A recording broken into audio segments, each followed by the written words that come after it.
Բարև մեդիակենտրոնի այս քննարկման թեման էկոցիդի վտանգն է Արցախում։ Ներկայացնեմ բանախոսներին Ինգա Զարաֆյան, բնապահպան, Նազելի Վարդանյան, բնապահպան իրավաբան, Օլեգ Դուլգարյան, համայնքային համախմբման և աջակցության կենտրոն հասարակական կազմակերպության նախագահ։ Սեպտեմբերի 27-ից սկսվեց ադրբեջանա-թուրքական պատերազմն Արցախի հանրապետության դեմ, հումանիտար աղետ, ցեղասպանության վտանգ, այսպես ենք ընկալում այն, ինչ կատարվում է պատերազմի առաջին իսկ օրվանից Արցախում։ Հոկտեմբերի 30-ին Հայաստանի Հանրապետության մարդու իրավունքների պաշտպանի կողմից փաստագրված տվյալների համաձայն Ադրբեջանը թիրախավորել է Արցախի անտառային էկոհամակարգը կիրառելով սպիտակ ֆոսֆորային քիմիական զինամթերք։ Տիկին Վարդանյան, առաջին հարցս ձեզ եմ ուղղում։ Հայաստանից այլ երկրներից 50-ից ավելի կազմակերպություններ դիմել են միջազգային տարբեր կառույցների ներկայացնելով այն անդառնալի վտանգները, որոնք հնարավոր են ֆոսֆորային զինամթերքի կիրառությունից հետո։ Որքանով անտառների էկոցիդի վտանգը կարող է Արցախի ուղղությամբ բևեռել միջազգային կազմակերպությունների ուշադրությունը եւ խաղաղ բնակչության հանդեպ թիրախային ռմբակոծություններին արձագանքը կարծես թե այնքան էլ համարժեք չէ։ Համեցեք։ Շնորհակալություն, այստեղ միայն էկոցիդի խնդիր չէ, այլ ես կարող եմ սովորակել որպես գենոցիդի փորձ, որովհետև այս գործողությունները եւ համադրելով Ադրբեջանի ղեկավարության բոլոր արտահայտությունները եւ հասարակական գործիչների, որ պետք է բնաջնջեն հայերին, բոլոր հայերին, դա նշանակում է, որ սա հերթական փորձ է գենոցիդի եւ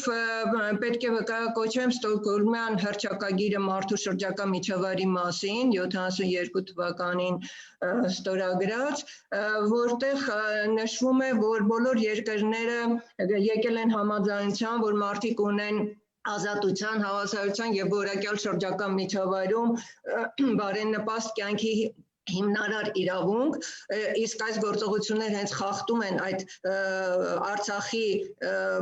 ժողովրդի հիմնարար իրավունքը բարենպաստ միջավայրում ապրելու եւ բոլոր երկրները կրում են առաջնային պատասխանատվություն պաշտպանելու եւ բարելավելու մարդու շրջակա միջավայրը իշա ներկա եւ ապագա սերունդներին։ Բացի այդ հռչակագրով սահմանվել են 26 սկզբունքներ, որոնցից մեկը դա նաև որ հենց վերաբերում է կոնկրետ զանգվածային ոչնչացման միջուկային եւ զանգվածային ոչնչացման այլ զենքերի օգտագործման անթույլատրությանը, որը կարող է եւ շրջակա միջավայրին եւ մարդու առողջությանը վնաս պատճառել, որովհետև այս զենքի օգտագործումը, լինի դա ֆոսֆորային, լինի դա տերմային, ջերմային այլ զենքեր, որոնք զանգվածային ոչնչացման նպատակ ունեն, ոչ միայն ոչնչացնում են անտառները, այլ ոչնչացնում են Արցախի բնակչության կենսական միջավայրը եւ դրանով զրկում են մարդու կյանքի իրավունքից եւ առողջ շրջակա միջավայրում ապրելու իրավունքից եւ ապագա սերունդներին նույնպես զրկում են այդ իրավունքից։ Այս հռչակագրում նշված է, որ յուրաքանչյուր պետություն պարտավոր է պահպանել այս կանոնները եւ բոլոր պետությունները պատասխանատվություն են կրում օգնելու եւ միջոցներ ձեռնարկելու տուժած բնակչությանը, տուժած երկրներին վնասի փոխհատուցման։ Այս հռչակագրի հիման վրա վավերացվել է կոնվենցիա շրջակա միջավայրի վրա ներգործության միջոցների ռազմական կամ ցանկացած այլ թշնամական օգտագործման արգելման մասին կոնվենցիան է եւ ճիշտ է Արցախը չի համարվում միջազգային իրավունքի առանձին սուբյեկտ, քանի որ ճանաչված չէ, բայց բոլոր հիմնարար իրավունքները, բոլոր հիմնարար պարտականությունները բոլոր երկրների տարածվում են բոլոր տարածքների վրա անխնդիր, անկախ նրանից, թե միջազգային իրավունքի սուբյեկտ հանդիսանում են, թե ոչ։ Եվ այս Ժենևյան կոնվենցիան, արդեն որ ես կոչեցի, հենց խոսում է դրա մասին, որ Քանի որ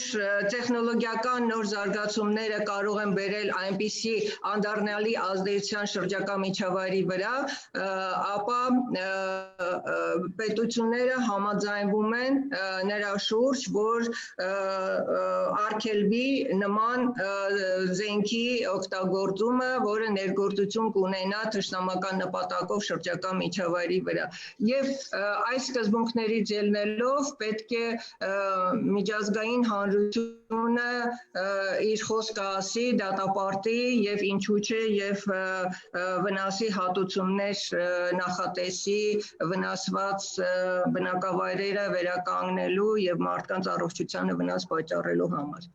Ներեցեք, մեկ ճշտում երկրները եկել են համաձայնության, իսկ համաձայնությունը խախտողի հանդեպ իրավական որևէ մեխանիզմ կա գործող։ Բացի հումանիտար օգնությունը տուժած բնակիչներին։ Մեխանիզմները Ժենևյան կոնվենցիայով մեխանիզմը նախատեսված է, որ երկրները դիմում են անվտանգության խորհուրդ եւ փորձագետների եզրակացության փորձագիտական խմբի եզրակացության հիման վրա անվտանգության խորհուրդը որոշում է կայացնում եւ մեր երեկվա այդ ուղերձի ստորագրումը եւ կոչ անելը միջազգային կազմակերպություններին, միջազգային հանրությանը հենց այդ նպատակը ուներ եւ կարծում եմ, որ պետք է անվտանգության խորհուրդ դիմել հենց այս հիմքով։ Շնորհակալություն, Տիկին Զարաֆյան, ինչ չափ է ենթադրում ֆոսֆորային զենքի կիրառումը հնարավոր է պես չափելի են այդ վտանգները, վնասները։ Ես համար դա կոնկրետ եւ ինձ համար եւ կարծում եմ իմ գոլեգաների համար դա լրիվ նոր մարտահրավեր է։ Մենք չենք պատկերացնում, որ ռազմական գործողություններ կարող են պարունակել այդպիսի գործողություններ, որոնք կապված են օրինակ արգելված զենքի հետ։ Եվ մենք հիմա նոր սկսում ենք հասկանալ, որ եթե այդպիսի կիրառվում է այդպիսի միջոցներ, ուրեմն մենք պետք է լրիվ վերանայենք մեր եւ հարաբերությունները եւ մոտեցումները, առաջին հերթին ստեղ պետք է անպայման գնահատվի այդ վնասը, ինչի մասին արդեն խոսել է Նազելի Վարդանյանը, որպեսզի մենք հասկանանք մենք ոնց պետք է, ինչ միջոցառումներ պետք է կիրառենք եւ այլն, ստեղ շատ մեծ աշխատանք պետք է արվի, որովհետեւ պետք է գնահատվի եւ այդ վնասները եւ պետք է գնահատվի այդ ամբողջ փաթեթը եւ ամբողջ ես ուզում եմ ասել, որ բոլոր գործողությունները ռազմական վնասում են շրջակա միջավայրի։ Օրինակ, մենք արդեն որերորդ օր լսում ենք, որ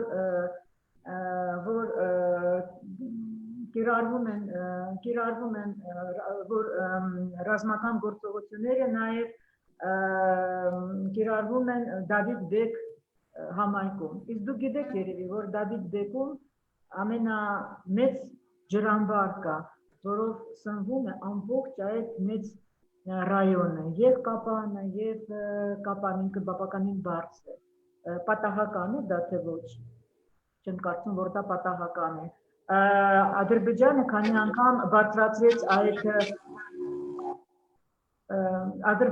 քանի անգամ բարձրացրեց այդ հարցը, որ մեր ջրամբարները վտանգի տակ են, մեր ջրամբարները վտանգի տակ չեն,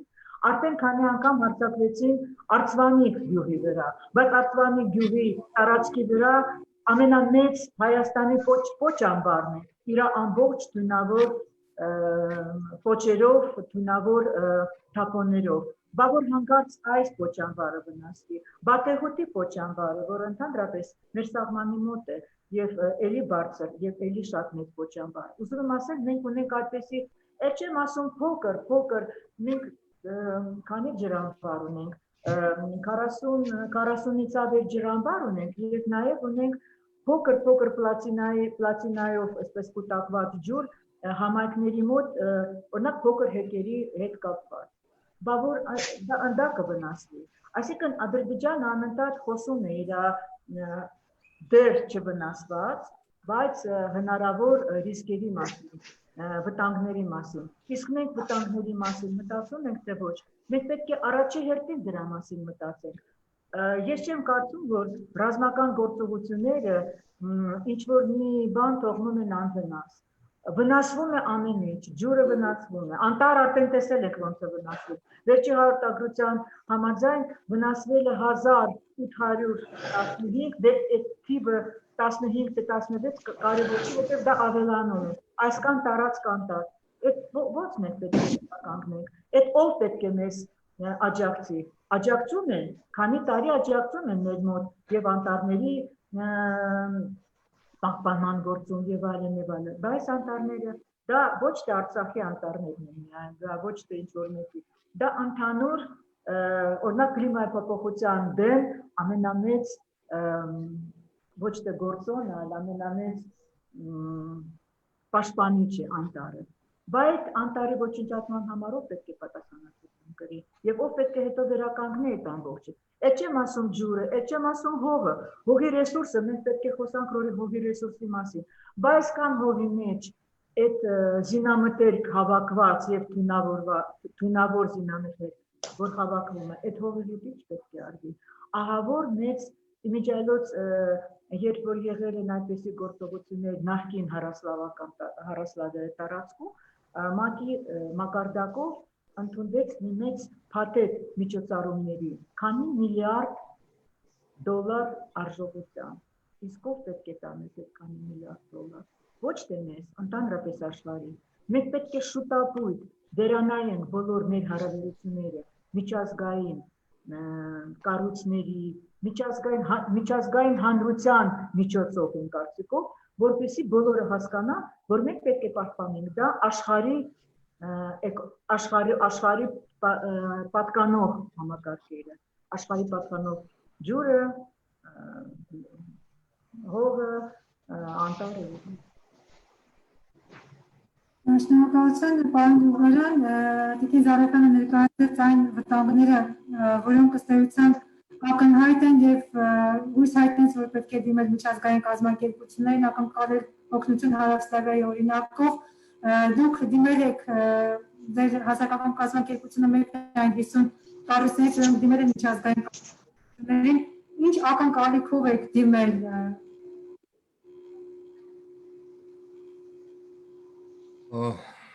Ակնկալիքը ակնհայտ է, այսինքն հրավիրել ուշադրությունը, այսինքն այստեղ ամենաառաջինը հետևանքներին հզոքացման զատ, այսինքն հետևանքներին վերացումից դերևս առաջ մենք պետք է կասեցնենք այդ հանցավոր, այսպես ասած, տեղի ունեցող ողբերգությունը, որովհետև նայեք ոնց է հենց այսօր էլ գործընկեր տարբեր երկրներում գործող այդ թվում բնապահպանական կազմակերպությունների քննարկումներ էին իրականացնում եւ ինձ թվում է միջազգային հանրությունը հստակ կոնկրետ մեսիջների ու ոչ միայն մեսիջների փաստարկված, ասենք տեղեկատվության կարիք ունի, որովհետեւ այ միջազգային կազմակերպությունը կամ այլ երկրում գործող հասարակական կազմակերպություն ինքը հենվում է երկու երկրների պաշտոնական տեղեկատվության վրա, այսպես ասած։ Եվ բնականաբար պաշտոնական տեղեկատվության համաձայն, եթե ինքը կարծիք կազմի, ապա այդ կարծիքը կլինի միջինացված, այսպես ասած, որովհետև երկու կողմը կարող են միմյանց մեղադրել կամ ժխտել։ Այստեղ փաստարկված մոտեցում է պետք եւ լայնամասշտաբ հանրային արշավ համաշխարհային կոնտեքստում, որպեսզի այդ կազմակերպությունները յուրաքանչյուր կազմակերպություն տարբեր երկրներում իրենց մի փոքր ներդրում լուման ունենան այս խնդրի, այս աղետի կանգնեցման եւ հետո պատասխանատուներին պատասխանատվության ենթարկման մեջ։ Հիմա նայեք ոնց է, մենք հիշում ենք դերևս անցյալ տարի էր, հա, Ավստրալիայում սկսված այն հրդեհները, որտեղ բազմաթիվ նկարներ էին ցուցադրվում, ինչպես են կենդանիները վարվում, ինչպես է էկոցիդը տեղի ունենում, եւ իմիջիայլոց հայ հանրության զգալի հատվածը երևի թե 99%-ը Facebook-յան հանրության, բոլորը ցավակցում էին, բոլորը իրենց պրոֆիլների նկարները տեղադրում էին եւ իրենց համերաշխությունը հայտնում Ավստրալիային, հա, համաշխարհային աղետ դա որակելով։ Երբ որ մենք հետևում ենք հիմա հայկական, այսպես ասած, հենց մեզ հետ կապ ունեցող Արցախի անտառների այդպիսի իրավիճակին, կարծես թե հայ հանրությունը այս պահին էլ բավականաչափ այդ առումով пассив է։ Այսինքն ինչու այն ժամանակ հայ հանրությունը այդպես ընդհատելու համար ասել է այլ հաշվառնելով պատերազմական գործողությունները եւ ըստ մարդկային կորուստները կարծես թե առավել ուղղված է այդ ուղղությամբ։ Համաձայն եմ ձեզ հետ, հնարավոր է, բայց որպեսզի մենք, ինչպես օրինակ Ավստրալիայում տեղի ունեցածը, մեզ վրա այդպիսի ազդեցություն ունեցավ եւ մենք միացանք այդ սոլիդարության արշավին։ Մենք հիմա պարտավոր ենք ուղղակի այդպիսի արշավ Հայաստանում ստեղծել եւ տարածել աշխարհով մեկ։ Այսինքն առանց մեզ դա ոչ ոք չի սկսի, էդի նկատի։ Եվ հիմա շատ կարևոր է տեղական հասարակական կազմակերպությունների, ակտիվ քաղաքացիների ու ոչ միայն բնապահպանական կառույցների, հա, այսպես ասած, այդ համաշխարհային արշավ սկսելու ջիղը եւ համատեղ գործելու ջիղը, որովհետեւ աշխարհը այս պահին դերևս լավ տեղեկացված չի։ Ճիշտ է, երեք առաջի փորձը կատարվեց, նամակը ուղղվեց, բայց դա շատ քիչ է, այսինքն մենք պետք է ավելի մեծ թափով սկսենք եւ իմիջայլոց դա հենց այն ճանապարհներից մեկն է, որը կօգնի փոքր-ինչ Ադրբեջանի, այսպես ասած, ադրբեջանա-թուրքական ագրեսիան նաև ինչ որ չափով կանգնեցնել։ Դա շատ լուրջ գործոն է։ Էլ չեմ խոսում իմ գործընկերները խոսեցին էկոցիդի մասին, շատ ճիշտ նշեց Տիկին Վարդանյանը, որ եթե մենք վերցնում ենք հումանիտար ասպեկտը, ապա Արցախի անտառները իրենք բացի համաշխարհային նշանակություն ունեցող անտառներից տեղի ազգաբնակչության համար շատ կարևոր սոցիալ-տնտեսական ազդեցություն, հա, ունեցող անտառներ են եւ դրանից հետո եղած հետևանքի մասին եւս պետք է հանրությունը հիմա པարզ պատկերացում կազմի։ Կարծում եմ, որ ակնկալիքները բոլորինը նույնն են, բայց պետք է համատեղ ոչ միայն մարդու իրավունքների պաշտպանների, ոչ միայն արտաքին գործերի նախարարության, ՊՆ-ի, այլ ամբողջ հասարակության մոբիլիզացվենք այս խնդիրը համաշխարհային մակարդակ բարձրացնելու, հանրայնացնելու համար, որովհետև տարբեր քաղաքներում, տարբեր երկրների կան կազմակերպություններ, որոնք շատ մեծ ներդրում կարող են ունենալ այս խնդրի հանրայնացման շուրջ եւ իրենց երկրների ուշադրությունը դարձնեն այս խնդիրների վրա։ Պարոն Ջուլիան, ասացիք, որ հանրությունը այդքան էլ այդպես լուրջ ուշադրություն չի դարձնում այս խնդրին, թերևս պատճառներից մեկը նաև տեղեկացված չլինելն է, թե ինչ սարսափելի վտանգներ ու հետևանքներ ունի ֆոսֆորային զենքի կիրառությունը։ Գուցե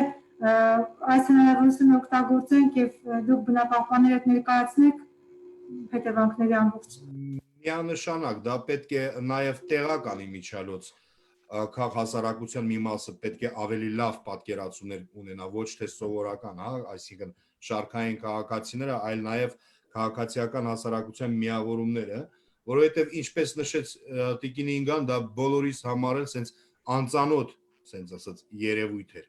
Բայց դեռ շատ կարևոր է նաև ճիշտ մեսիջը, այսինքն եթե մենք այս պայն ուզում ենք արդյունքի հասնել, չեմ խուսափի այդ բառը ասեց, այսինքն ստեղ նաև PR-ի մեծ գործոն պետք է լինի։ Այսինքն այն ողբերգությունը ինքը պետք է պարզ ներկայացվի հանրությանը։ Այն ողբերգությունը, որը հիմա տեղի է ունենում, ինքը հիմա պետք է սենց ուղիղ տեսողական մակարդակում հասանելի լինի, թե հայ հանրությանը եւ թե արտաքին աշխարհին։ Նկարների տեսքով նաև։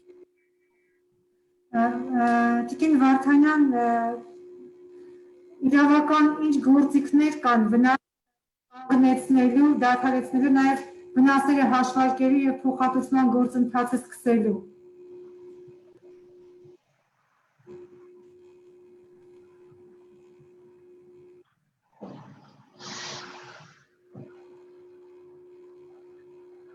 Տիկին Վարդանյան, ներս եք լսեցիք հարցը։ Անջատվել էր իմ համակարգիչը, լսում եմ։ Իրավական ինչ գործիքներ կան, եթե կան վնասը կանգնեցնելու, նաև վնասները հաշվարկելու եւ փոխհատուցման գործընթաց սկսելու։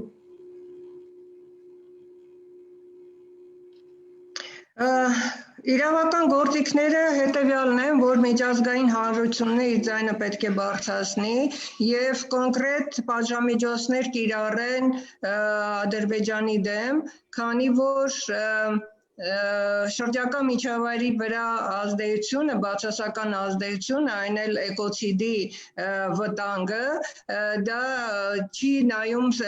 չունի սահմաններ, որովհետև որևէ մեկը չի կարող ասել, թե Արցախը ճանաչված է, թե ոչ, բնապահպանական վտանգների դեպքում սահմաններ չկա եւ միջազգային սուբյեկտության վրա ուշադրություն չեն դարձնում։ Դրա համար բոլոր կոնվենցիաների ազդեցությունը տվյալ դեպքում կա, որոնք արգելում են նման զենքի օգտագործումը եւ շրջակա միջավայրի վրա անդառնալի ազդեցություն ունենալը եւ կարծում եմ, որ ՄԱԿ-ի անվտանգության խորհուրդը այս հարցով պետք է լուրջ զբաղվի եւ որոշում կայացնի։ Արդեն ըստ 30-ից հետո այսօր նաև 3 օր է անցել եւ որևէ գործնական քայլ կարծես թե չենք տեսել, երբ ամեն ժամը ըստ էության էական է։ Ինչ ժամկետներում է կատարվում այդ գործողությունները, որպեսզի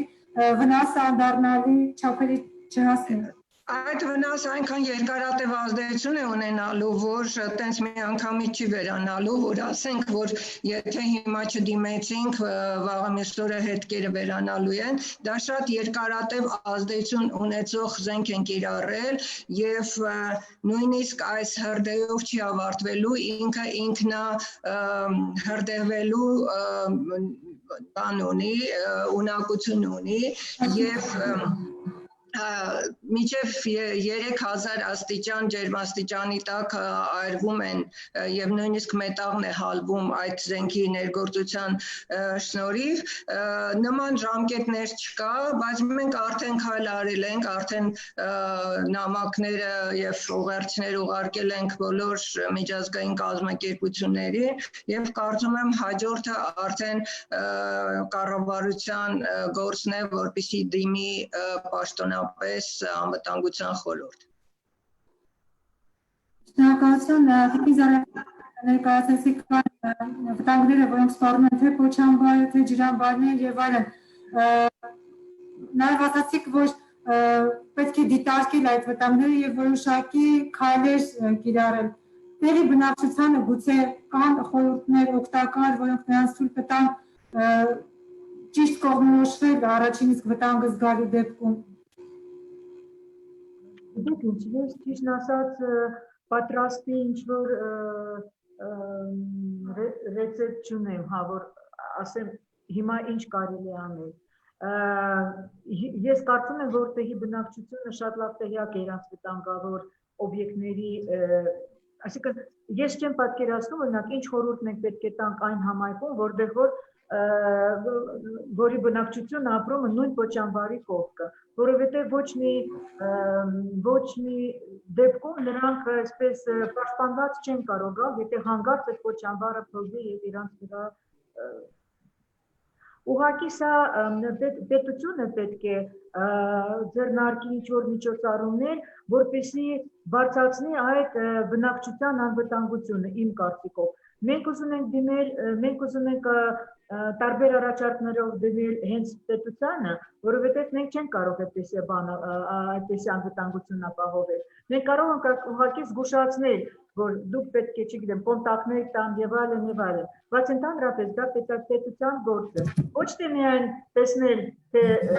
իրանց վրա, օրինակ, չգիտեմ, այդ հարձակում հիմա կա թե չէ, բայց այդ հարձակման հետևանքները ինչ կարող են լինել, որ նրանք գոնե դեմ առնեն ինչ-որ միջոցառումների պատետով։ Ես ասում եմ, պատրաստի բան չունեմ, բայց մենք անպայման կմշակենք եւ կդիմենք եւ դա պետք է անել շատ շուտ։ Սա առաջինը եւ երկրորդը պետք է հենց հիմա սկսել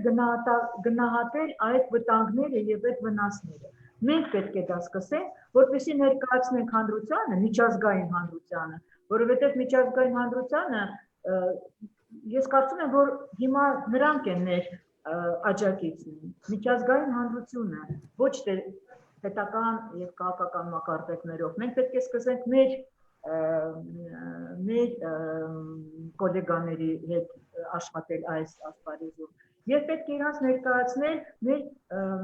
եւ գնահատականները, այդ գործը պետք է արդեն հիմա սկսել, եւ մեր գնահատականները եւ մեր առաջարկները։ Կարող է նրանք արդեն լրիվ ուրիշ ձևով ակտիվ կլինեն եւ որովհետեւ իրանց մոտ կառավարությունները լսում են հանրության ձայնը եւ ես կարծում եմ, որ նրանք կարող են ազդեցություն ունենալ արդեն կառավարությունների վրա։ Մասին է խոսքը։ Ինչ? Կոնկրետ ինչ առաջարկների մասին եք ասում, որոնք պատրաստվում եք ներկայացնել։ Մենք հիմա պատրաստում ենք այդ առաջարկները, ես ասում եմ, առաջի առաջարկը դա է, որ պետք է լուրջ միջազգային ներուժ ներառել, որպեսզի գնահատել այդ վնասները, որ նրանք էլ հասկանան, որ պետք է փող ծախսվի, ռեսուրս ծախսվի, մարդկային, տեխնիկական եւ ամեն ինչքան նրանք սպասեն, այդքան մեծ ռեսուրս պետք է ներառվի, որպեսզի վերականգնեն այդ վնասները։ Եվ դա իրանց գործն է, որովհետեւ կոնվենցիան, ինչպես Նազելին եւ Ալիգը ասել, եւ ես եմ ասում, բոլորը ասում, ընդհանրապես բնապահպանական կոնվենցիաների մասին որ խոսում են, պետք է բոլորը հասկանան, որ այդ միջազգային փաստաթուղթը պաշտպանում է առաջի հերթին միջազգային արժեքները, որ դա ոչ թե ելի եմ կրկնում, մենակ մեր ջուրը չի, այլ ընդհանուր միջազգային ջրային ռեսուրսների մի կարևոր մասն է եւ այլն եւ այլն։ Նրանք պետք է հասկանան, որ նրանք դա պետք է պաշտպանեն։ Շնորհակալություն, պարոն Ջուգարյան, ասվեց, որ մեզ համար անակնկալ էր, որ նման զենքի կիրառումը հնարավոր է։ Դեպքում արդեն ունենք այն, ինչ ունենք եւ պատերազմի ավարտից հետո հուսով եմ այդ օրը կգա, թերևս արդեն անհրաժեշտ կլինի վերանայել պետական մակարդակով այն հնարավոր վտանգները, որոնք կարող են նման իրավիճակում առաջանալ, էկոցիդի վտանգները նկատի ունեմ։ Ինչ եք կարծում վերանայման առաջին հրատապության որ խնդիրներն են։ Ոնց ես հասկացա, որ թե բնությունը, հա, ասենց ասեմ, այ ագրեսոր երկիրը, թե բնությունը եւ թե Հայաստանում մի շարք օրինակ օբյեկտներ, տարբեր տեսակի, որոնց մեկը օրինակ փոչամբարներն են, իրենք դա դիտարկում են, հա, ասենց ռազմավարական նշանակության խոցելիության, ասենց տեղեր, որտեղ կարող են հանրությանը վնաս տալ։ Այսինքն դա իրանց մոտ ամեն ինչը քարտեզագրված է եւ անտարը այդ սենց ասած հնարավորություններից մեկն է, որովհետև կան նաև այլ օբյեկտներ։ Ես կարծում եմ, որ մենք մեր պետությունը, քանի որ դուք խոսում եք պատերազմի ավարտից հետո ինչ պետք է լինի, բնականաբար նշվեց, որ պատերազմից հետո առաջի հերթին պետք է ասենք այդ անտառները վերականգնվեն եւ բազմազանությունը իր ապահովի հնարավորինս շուտ, բայց մենք պետք է հետագայի համար մտածենք, թե որ օբյեկտներն են ընդհանրապես, ոչ միայն փոչամբարները, ասենք տարբեր բաներ կան, օրինակ Լոռու մարզում մկնդեղի մեծ, այսպես ասած, գերեզմանոց կա, այսպիսի տարբեր օբյեկտները, որոնք որ վտանգ են ներկայացնում, ոնց պետք է իրենց չեզոքացնել, այսինքն հստակ ոչ սեյսմակայուն երկիր ենք, ունենք օրինակ փոչամբարներ, բայց նաև թշնամիներով շրջապատված երկիր են, դա պետք է գիտակցել, այստեղից հետևություն, փոչամբարները պետք է բացառվեն եւ պետական քաղաքականությունը պետք է ուղղված լինի դրա վրա, ինչպես անել, որպեսզի այն նման վտանգ ներկայացնող, տնտեսական, ժամանակին տնտեսական նշանակություն ունեցող օբյեկտները հնարավորինս շուտ չեզոքացվեն եւ նորերը չստեղծվեն։ Ավելի լուրջ այդ խնդիրներին պետք է ես իմիջիալոց կուզեմ ասել, որ շատ երբ որ Արծվանի գյուղի վրա ռմբակոծություն էր եւ առաջինը հենց տեղական հանրույթը ձայնը բարձրացրեց, որ բավոր պոչամբարը փլվի։ Այսինքն իրական վտանգի դեպքում հասարակությունը գիտակցում էր, որ դա վտանգավոր է։ Այդ վտանգավորության գիտակցությունը նաև խաղաղ ժամանակ է պետք պահել բնակչության շրջանում եւ պետական քաղաքականության մեջ։ Շնորհակալություն Տիկին Վարդանյան, կոնվենցիաները որքանով են ունիվերսալ, այսինքն որքանով են իրավական գործիքները լիարժեք, գուցե ինչպես Տիկին Զարաֆյանն ասաց, առաջարկների կոնվենցիաների որոշ կետերի վերանայման անհրաժեշտություն կա,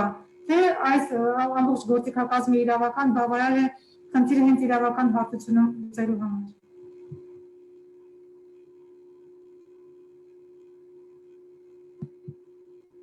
Տիկին Վարդանյանը կարծես Վարդանյանը մեջ չի։ Ապի խնդիր ուներ Տիկին Վարդանյանը։ Համեցեք Տիկին Զարաֆյան։ Ես ուզում եմ ավելացնել մի բան, նո ոչ թե այդքան ձեր հարցի պատասխան ունեմ, այդքան էլ չի, որ փոխկապակցվածը, այլ նաև շարունակեմ Ալեք Դուրգարյանի այդ միտքը անվտանգության պահով։ Ես կարծում եմ, որ մենք պետք է դիմենք, որ մենք պետք է պատասխանատվության մակարդակը բարձրացնենք եւ մեր կառավարության պատասխանատվության եւ բիզնեսի պատասխանատվության եւ իհարկե միջազգային կառույցների։ Օրինակ շատ կոնվենցիաներ կան, որը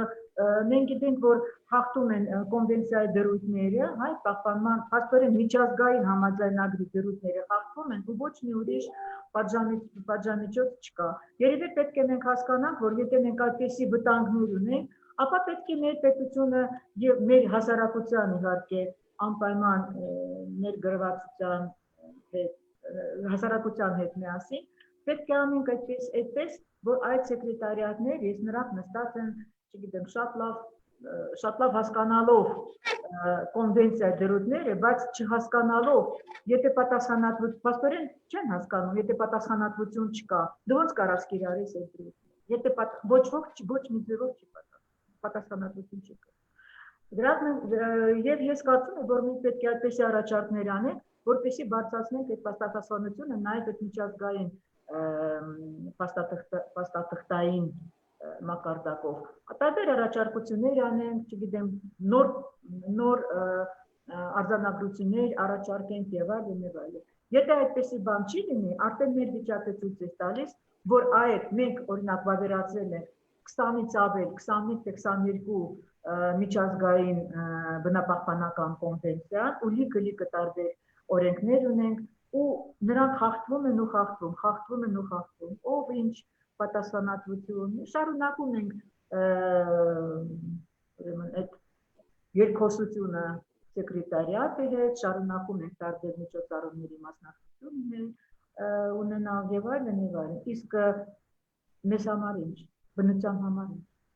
Պետք է չէ մեր բնությունը այդ դրական ինչ-որ հոսք կա, իսկ հիմա որ մենք այդպեսի վատ վիճակում ենք, ո՞նց պետք է մենք պաշտպանենք այդ բնությունը, եթե փաստաթուղթը չի աշխատում։ Պետք է աշխատացնենք այդ փաստաթուղթը։ Այն որ այդ փաստաթուղթը չի աշխատում, կարծում եմ միայն դուք չէ, որ տեղյակ եք եւ թերևս նման այսպես կիսատ աշխատանքն է պատճառը, որ երկրները ըստ էության չեն պահպանում այն կոնվենցիաները, որոնք ստորագրել են։ Պարոն Դուրգարյան, եւ ավարտելով մեր այսօրվա քննարկումը, պիտի խնդրեմ ներկայացնեք այս 3 օրերի ընթացքում, երբ դուք շփումներ եք ունեցել ձեր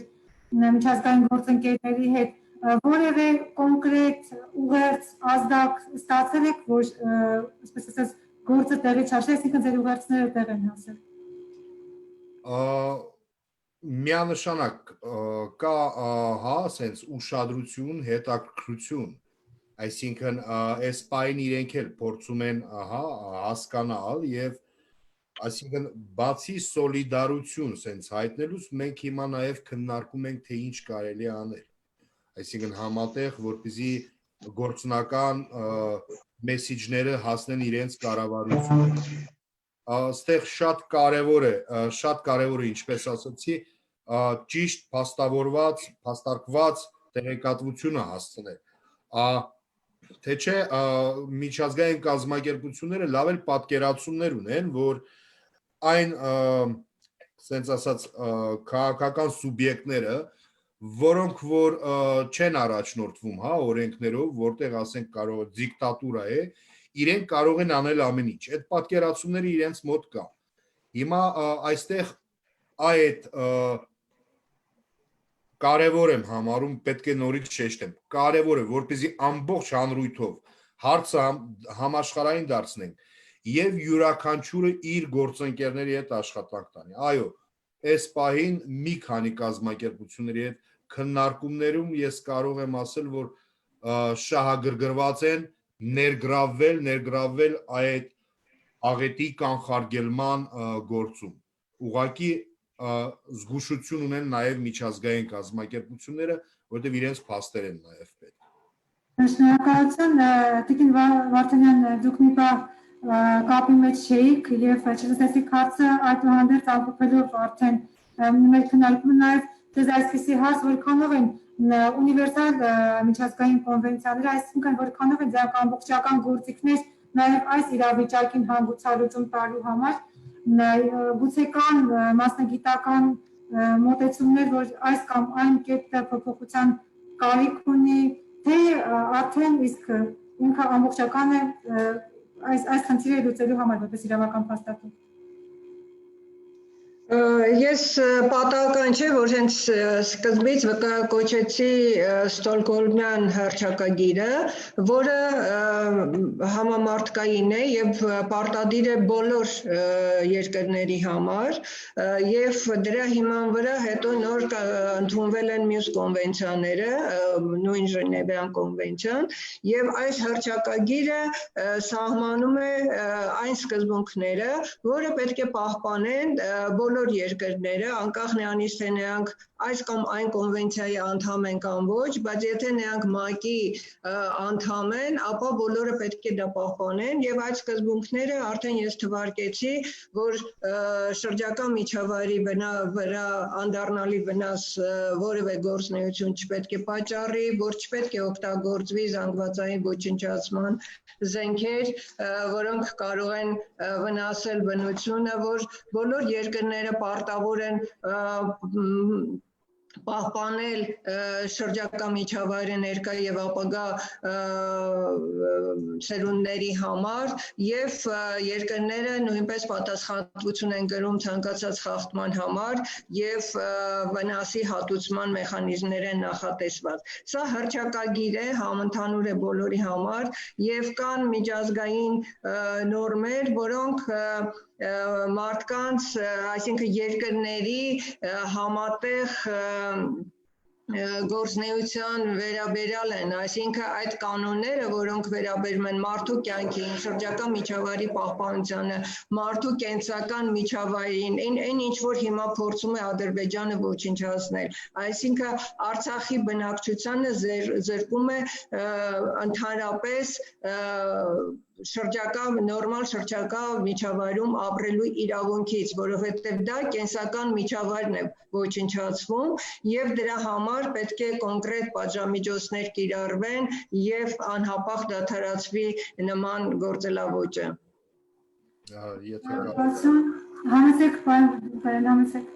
Հենց մինչև մեր քննարկումը մեր գործընկերներից մեկի հետ քննարկում էինք այս հարցը, նաև Երեք պահեցի, որ այսօր քննարկում է նախատեսված մեդիա կենտրոնում, փոխանցեմ խնդրանքը, եթե տվյալ քննարկումից հետո լինի մամուլի հաղորդագրություն, տվյալ քննարկման վերաբերյալ թեկուզ եւ հայերեն, մենք կարող ենք նաև անգլերեն թարգմանել կամ անգլերեն, իրենք խնդրել էին, որպեսզի իրենց ուղարկենք մամուլի հաղորդագրություն ընդհանրապես քննարկման վերաբերյալ եւ իրենք դա ասացին, որ կտարածենք նաև իրենց ցանցերով։ Այդպիսի մի հատ Շնորհակալություն անպայման կլինի այդ հաղորդագրությունը, շատ շնորհակալ եմ Մի բան էլ ավելացնեմ, միշտ անպատժելիությունը նոր հանցագործություններ է առաջացնում եւ որևէ մի երկիր կամ որևէ մեկ անձ չպետք է մտածի, որ Արցախը իրենից հեռու է, եթե անպատժելի մնան այսօր Թուրքիան եւ Ադրբեջանը, վաղը նույն երկրներում, այլ երկրներում նման բաներ կկրկնվեն։ Դա մենք տեսնում ենք եւ մյուս դեպքերում, որ օրինակ Սաֆարովի անպատժելությունը առաջացրեց հիմա նոր հանցագործություններ եւ նոր մարդիկ ոգևորվեցին դրանով եւ որպիսի այդ ոգևորումը չլինի, այդ գաթակղությունը չլինի այլ երկրների, այլ ժողովուրդների դեմ նման ոճրագործություններ կատարելու, այսօր միջազգային հանրությունը պետք է իր ձայնը բարձրացնի եւ կանխի նման գործելավոճը եւ պատժամիջոցներ կիրառի։ Տիկին Վարդանյան, իհարկե 100 տարի բաղեմությամբ, մինչև այսօր մենք կրկնում ենք այդ նախադասությունը միջազգային հանրությունը պետք է դասեր քաղի, տեսնի, կանխի եւ այլն, որպեսզի չկրկնվի, բայց ինչպես տեսնում ենք, այդ բանը կարծես թե չի եկել գլոբալ առումով, ինչևէ շնորհակալություն հետաքրքիր եւ օգտակար կարծում եմ քննարկման համար, հիշեցնեմ, որ Մեդիակենտրոնի այսօրվա քննարկման թեման էկոցիդի վտանգն է Արցախում եւ մեր բանախոսներն էին բնապահպան Ինգա Զարաֆյանը, բնապահպան իրավաբան Նազարի Վարդանյան եւ համայնքային համախմբման եւ աջակցության կենտրոն հասարակական կազմակերպության նախագահ Օլեգ Դուլգարյանը։ Շնորհակալություն, խաղաղություն բոլորին։